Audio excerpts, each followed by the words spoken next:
नमस्ते साथियों। जैसा कि अभी माध्यमिक शिक्षा बोर्ड ने नीट पात्रता परीक्षा 2025 को लेकर जो नया पाठ्यक्रम जारी किया है, तो उसमें क्या बदलाव हुए हैं और क्या बदलाव नहीं हुए हैं उसके बारे में आज हम चर्चा करने वाले हैं। और साथ ही कोई पैनिक होने की जरूरत नहीं है, बहुत छोटे से बदलाव हैं, ज़्यादा कोई बड़े नहीं है, विशेष नहीं है। आपको नई बुक लेनी चाहिए, नहीं लेनी चाहिए, इसके बारे में भी हम बात करेंगे इस वीडियो के एंड में, जिसे हम सिलेबस पे चर्चा कर लेते हैं उसके बाद में। तो चलिए शुरू करते हैं और देखते हैं इस वीडियो में कि क्या बदलाव माध्यमिक शिक्षा बोर्ड द्वारा नवीन पाठ्यक्रम में किए गए हैं। तो जहां हम बात करें बाल विकास में, तो साइकोलॉजी की बात करें, लेवल फर्स्ट की हम बात कर रहे हैं पहले, फिर लेवल सेकंड की बात करेंगे। तो बाल विकास में कोई चेंजेस फर्स्ट टॉपिक में नहीं किया गया है। वहीं सेकंड टॉपिक है वंशानुक्रम वातावरण, उसमें भी नहीं है। व्यक्तिगत विभिन्नता वही है, व्यक्तित्व भी वही है, बुद्धि भी वही है। फिर ये विविध अधिगमकर्ता की समझ, वही टॉपिक है। यहाँ पर टॉपिक में जहाँ चेंज किया हुआ है वो है राष्ट्रीय शिक्षा नीति 2020, एनईपी 2020, और संभवतया ये टॉपिक जो है वो इम्पोर्टेंट भी बन जाता है, क्योंकि यहाँ से प्रश्न आएगा ही आएगा, है ना। तो ये इम्पोर्टेंट टॉपिक है, ध्यान रखिएगा। और ये जो एनईपी 2020 है, ये मैं इसी चैनल पे पूरा करवाऊंगा विथ नोट्स। तो आप इस चैनल पे बने रहिए और नया है सब्सक्राइब जरूर कर लीजिए, ताकि मैं इस पे पूरा ये समझा सकूं। साथ ही राजस्थान की समसामयिकी बाल कल्याणकारी शैक्षिक योजनाएं जो है, जो विद्यालय में अभी नवीनतम जितनी भी चल रही है, मिड डे मील से संबंधित हो गई या विभिन्न जितनी भी स्कूटी से संबंधित हो गई, तो उसके बारे में हम इसमें चर्चा करेंगे। तो प्रारंभिक बाल्यावस्था देखभाल एवं शिक्षा, बुनियादी साक्षरता एवं संख्या ज्ञान, स्कूलों में पाठ्यक्रम में शिक्षण शास्त्र, शिक्षक, समतामूलक एवं समावेशी शिक्षा, स्कूल शिक्षा के लिए मानक निर्धारित एवं सत्यापन। तो आप ये ध्यान रखिएगा कि ये टॉपिक इसमें लगते हैं और इसी टॉपिक के बारे में हमें बात करनी है। पूरा विस्तृत एनईपी हमें इसमें नहीं पढ़ना है, क्योंकि राष्ट्रीय शिक्षा नीति 2020 जो है वो बहुत बड़ी है। तो जो टॉपिक दे रखे हैं उसी के बारे में अध्ययन करना है। उसके साथ में ही शिक्षा का अधिकार अधिनियम 2009 जो है वो इसमें यथावत है, ये आप ध्यान रखिएगा। तो चलिए बढ़ते हैं आगे और देखते हैं कि और क्या चेंजेस किए गए हैं। तो ये बात यहाँ हो गई और इसी का इंग्लिश फॉर्मेट है। चलिए वही बात है। नेक्स्ट है हिंदी में तो फर्स्ट टॉपिक वही है, अपठित गद्यांश, जिसमें पर्यायवाची विलोम शब्द। अब हिंदी में जो चेंजेस किए गए हैं वो है लास्ट पॉइंट, और लास्ट पॉइंट में यहाँ पे बताया गया है राजस्थानी भाषा एवं बोलियों का सामान्य परिचय। तो बहुत सिंपल सा ये टॉपिक है, राजस्थानी भाषा एवं बोलियों का सामान्य परिचय। अब इसमें क्या है, तो देखिए जो राजस्थान में बोलियां बोली जाती है ना, उसके बारे में यहाँ पे बताया गया है कि राजस्थानी भाषा कौन कौन सी है राजस्थानी भाषा के अंतर्गत, और उसमें बोलियां कौन कौन सी है। तो मैं ये टॉपिक भी एज सुन एज पॉसिबल, बहुत जल्दी जितना होगा वो यहाँ डाल दूंगा। बहुत सिंपल है और मैपिंग के थ्रू पूरा एक मैप ले लेंगे और उसके बाद में हम देखेंगे कि कहाँ कहाँ पर क्या क्या बोलियां बोली जा रही है। ठीक है, तो उसके बारे में हम यहाँ पे बात करेंगे। चलिए बढ़ते हैं आगे। तो हिंदी में ये चेंजेस हुआ है, बाकी हिंदी में सभी यथावत ही है। उसके बाद में जो भाषा आप सेकंड लेते हैं, उसमें संस्कृत भाषा में क्या चेंजेस किए गए हैं उसके बारे में बात करते हैं। तो ये उर्दू हो गई, उर्दू के बाद में ये हो गई दूसरी सिंधी, और भाषा सेकंड हिंदी, वही बात है। अगर आप भाषा सेकंड हिंदी का चयन करते हैं तो भी उसमें राजस्थानी भाषा की सामान्य जानकारी इसमें दिया गया है, मतलब वही टॉपिक जो राजस्थानी भाषा है, कहाँ पर कौन कौन सी भाषा बोली जाती है, क्या क्या है, उसके बारे में बताया गया है। अगर हम बात करें लेवल सेकंड, अगर आप संस्कृत से तैयारी करते हैं तो संस्कृत में देखिए क्या चेंजेस किए गए हैं। तो संस्कृत में सबसे पहले एकम पठित गद्यांश तिकृत निम्नलिखित व्याकरण संबंधी प्रश्न। तो व्याकरण पूरी इसमें है ही है। दूसरा है कि राजस्थान से इतिहास कला संस्कृति चाधारीकृत एक अपठित पद्यांश व श्लोक। तो ये आप ध्यान रखिएगा कि राजस्थान का इतिहास कला और संस्कृति जो है उसके बारे में यहाँ से प्रश्न पूछ सकते हैं, और एक अपठित जो श्लोक है वो यहाँ पर आ सकता है, पद्यांश व श्लोक, और पद्यांश और श्लोक यहाँ पे आ सकता है, ये ध्यान रखिएगा। तो इससे संबंधित वापिस ये संधि समास कारक पूछ सकते हैं। तो यहाँ पर एक बदलाव यहाँ पर ये किया गया है, कौन सा, कि राजस्थान इतिहास कला एवं संस्कृति जो ये है, इससे संबंधित एक श्लोक आएगा और श्लोक में से ही आपको कुछ व्याकरण संबंधी प्रश्न पूछ सकते हैं। चलिए बढ़ते हैं आगे और देखते हैं नेक्स्ट। तो लकार, अशुद्धि संशोधन, ये सभी वही है और टीचिंग मेथड भी वही है, इसमें और कोई चेंजेस नहीं किया गया है। ठीक है, अब बात करते हैं मैथ्स की। तो मैथ्स में फर्स्ट टॉपिक यथावत है, सेकंड भी यथावत है, थर्ड भी यथावत है, फोर्थ फिफ्थ तो इसमें कोई चेंजेस नहीं किया गया है गणित विषय को लेकर, ये ध्यान रखिएगा। और नेक्स्ट है ईवीएस, और ईवीएस में देख लेते हैं क्या क्या चेंजेस किए गए। वस्त्र एवं आवास यथावत है, व्यवसाय हमारी सभ्यता एवं संस्कृति, इसमें भी बिल्कुल ऐसा ऐसे। राजस्थान का सामान्य ज्ञान, ये ध्यान रखिएगा, एक ये टॉपिक नया जोड़ा गया है इसमें, राजस्थान का सामान्य ज्ञान, यानी कि आपको बेसिक सी यहाँ पे राजस्थान सामान्य ज्ञान जानकारी होनी चाहिए। तो अब जैसे कि हम बात करें ना यहाँ पे कि राजस्थान का सामान्य ज्ञान, देखिए आप ऊपर वाले टॉपिक में जैसे देखेंगे कि राजस्थान के मेले और त्योहार, राजस्थान की वेशभूषा एवं आभूषण, राजस्थान का खान पान, राजस्थान की वास्तुकला, पर्यटन स्थल, राजस्थान की विभूतियां एवं गौरव, राजस्थान की विरासत। अब विरासत में देखिए सभी को दे दिया है इन्हें, दुर्ग, महल, स्थापत्य। अब राजस्थान की चित्रकला, राजस्थान का लोक साहित्य, राजस्थान के लोक देवता। तो आपको ये देखिए कि राजस्थान से एक भी टॉपिक छूटा हुआ नहीं है, तो राजस्थान का सामान्य ज्ञान वैसे ही इसमें कवर हो रहा है। ठीक है, तो इसके लिए पैनिक होने की जरूरत नहीं है, तो लगभग राजस्थान पहले से यहाँ पे कवर किया हुआ है। उसके बाद में परिवहन और संचार, ये यथावत है। अपने शरीर की देखभाल वगैरह जो बायो का टॉपिक है वो ये बिल्कुल सेम है। जल के बारे में परिवर्तन नहीं है, और पर्यावरण। तो रही बात इसमें जो इन्वायरमेंट है उसमें कोई चेंजेस, इसमें एक टॉपिक जोड़ दिया गया है राजस्थान सामान्य ज्ञान, लेकिन वो तो पहले से ही यहाँ पे आ रहा है, तो कोई दिक्कत की बात नहीं है। ठीक, अब बढ़ते हैं आगे और देखते हैं कि ये चलिए ये यहाँ पे हो गया है ना। अब लेवल सेकंड की हम बात कर लेते हैं।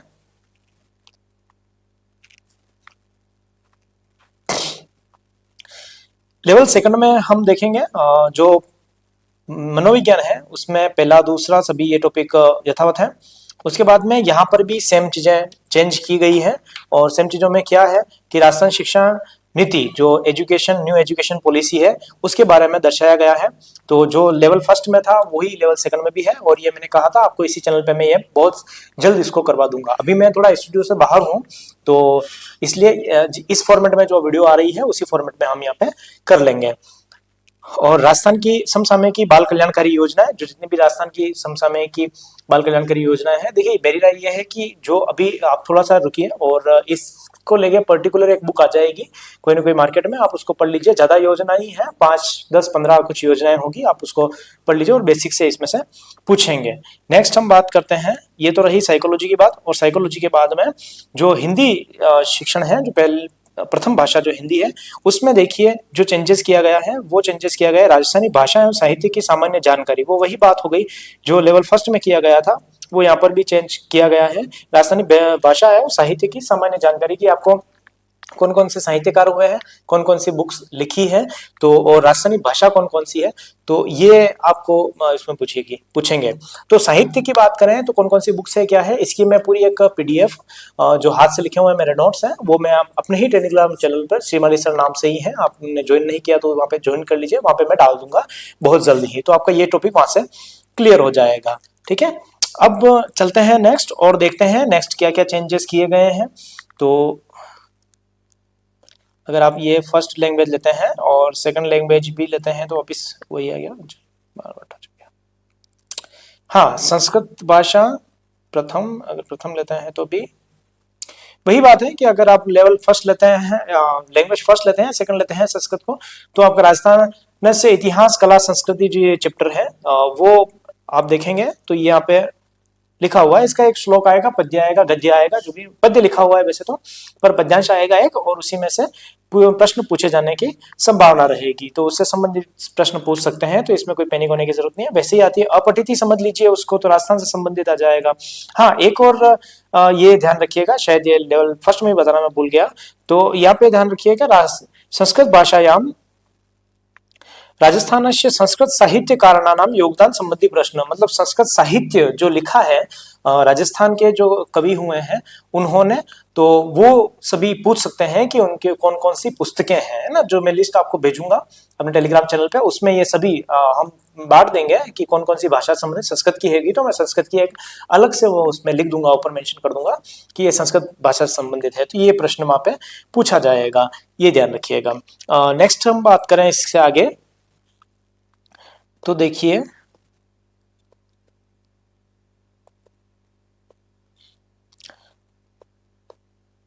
हाँ, द्वितीय भाषा अगर आप लेते हैं तो वही बात है जो पहले भाषा में जो राजस्थानी साहित्य है और साहित्यकार। अगर आप सेकंड लैंग्वेज लेते हैं तो ये ध्यान रखिएगा हिंदी भाषा को, तो राजस्थानी साहित्य और साहित्यकार एक टॉपिक नया जुड़ा हुआ है इसमें। और उसके बाद अगर संस्कृत भाषा की हम बात करें तो संस्कृत भाषा में सेकंड लैंग्वेज मुख्यतया लोग भाग लेते हैं। तो यही बात है, यहाँ पे लिखा हुआ है ऊपर संस्कृत भाषा सेकंड, है ना। अब ये यहाँ पे लिखा हुआ है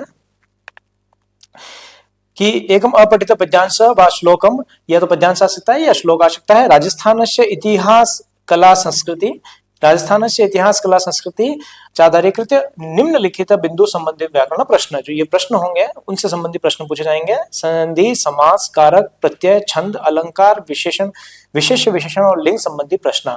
तो कोई दिक्कत की बात नहीं है, हम पहले भी तो अपठित से ही करते ही थे, तो इस बार ज्यादा से ज्यादा क्या इससे राजस्थान भाषा से आ जाएगा, है ना। तो ये चीज है इसमें। फिर वही माहेश्वरी सूत्र वगैरह वो सभी चीजें है ही इसमें, है ना। ठीक है, तो ये चीजें इसमें चेंज की गई है। उसके बाद बढ़ते हैं आगे, और आगे बढ़ने के साथ में ही हम देखते हैं गणित विषय में कुछ चेंजेस किए गए हैं। और गणित विषय में क्या क्या चेंजेस किए गए हैं तो ये देखिए, बारंबारता, मिलान चिन्ह, ये स्तंभ यानी बार जो होता है वो लेखा चित्र इसमें मेंशन किया गया है। आयत लेखा चित्र, वृत्तीय ग्राफ, पाई चित्र इसमें मेंशन किया गया है। तो बहुत ही सिंपल सिंपल टॉपिक यहाँ पे मेंशन किए गए हैं।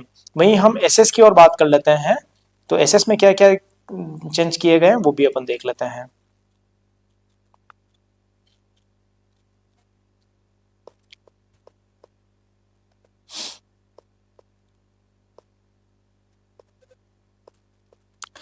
भारतीय सभ्यता, संस्कृति एवं समाज यथावत है। मौर्य सेकंड टॉपिक भी यथावत है।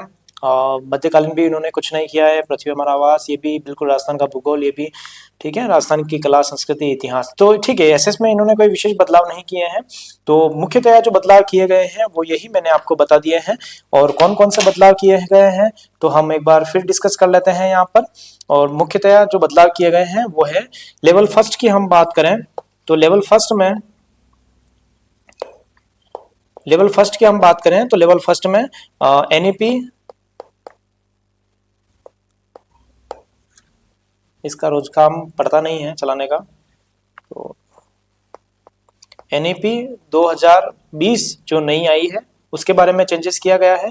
तो आप ये ध्यान रखिएगा कि ये लेवल 2 में भी लगती है ना, लेवल 2 में भी है। तो ये लेवल 2 और लेवल 1 दोनों के लिए है। वहीं बाल कल्याणकारी योजना, ठीक है, मैं यूज टू नहीं हूं इससे, कई मैं डायरेक्ट बोल देता हूं आपको। तो बाल कल्याणकारी योजना है इसमें नई जुड़ी हुई है। और उसके साथ में ही जो चेंजेस है वो है हिंदी भाषा में। और हिंदी भाषा में क्या है, राजस्थानी भाषा में बोलियों का परिचय। और लेवल फर्स्ट में एक ईवीएस में जो टॉपिक जुड़ा गया है वो मैंने आपको बता ही दिया कि कोई दिक्कत की बात नहीं है, पहले से वो टॉपिक कवर करते हैं हमारे। और दूसरा लेवल 2 में जो चेंजेस किए गए हैं वो है मनोविज्ञान से संबंधित, जो एनईपी जो लेवल फर्स्ट में भी आता था, बाल कल्याणकारी योजना है। और उसके साथ में हिंदी भाषा में भाषा, राजस्थानी भाषा और बोलियों का परिचय बताना है, जो मैं यहीं पर करा दूंगा। 20-25 मिनट की हाईएस्ट कुछ क्लास होगी, तो आप वो देख सकते हैं। और राजस्थान साहित्य और साहित्यकार, तो इसकी पूरी मैं पीडीएफ भेजूंगा। आपको यहाँ पे समझाना होगा तो भी मैं यहाँ पे यूट्यूब पे समझा दूंगा, कोशिश करूंगा। बाकी पीडीएफ तो आपके पास आ ही जाएगी। तो ये चीज है। और संस्कृत में वही राजस्थान संस्कृत साहित्यकार नाम, योगदान नाम, और तो ये संस्कृत में जो साहित्यकार है उनका योगदान जो है वो पढ़ना है। और साथ में ही जो संस्कृत के एक राजस्थान से संबंधित इतिहास, कला, संस्कृति संबंधित श्लोक आएगा, उससे संबंधित व्याकरण पूछे जाएंगे, तो वो पढ़ना है। तो कोई पैनिक होने की जरूरत नहीं है। तो बहुत सिंपल सी ये बात है। अब बात आती है कि सर हमें क्या नई बुक लेनी चाहिए, तो मेरे हिसाब से नहीं लेनी चाहिए। देखिए जो चेंजेस हुए हैं एनईपी के आपके नोट्स मिल जाएंगे, नेट पे भी मिल जाएंगे, मैं खुद पढ़ाऊंगा, उसके भी नोट्स आपको अवेलेबल हो जाएंगे मेरे यूट्यूब पे भी आप लिख सकते हैं, बना सकते हैं। लिखेंगे तो ज्यादा बेटर रहेगा, मैं समझाऊंगा उस तरीके से।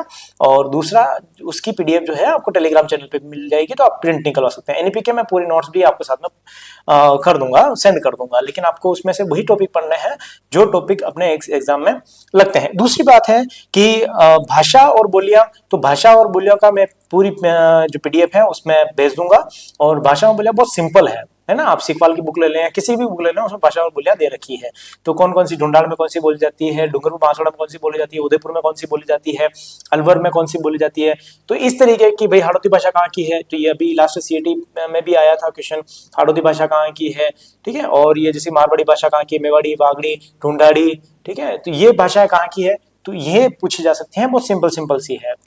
बाद में बात आती है कि साहित्यकार, और वो उसकी भी आपको लिस्ट मिल जाएगी। किसी भी एक आपके पास जो भी गाइड है ना, उस गाइड में आप देखना वो पूरी लिस्ट पड़ी हुई होगी। तो मेरे हिसाब से आप पैसा वेस्ट ना करें, जो आप बुक्स है आपके पास वही चलने दें, और 2 4 5 पेज जो आप प्रिंट करवा दीजिए वो उसके बुक के पीछे चिपका दीजिए।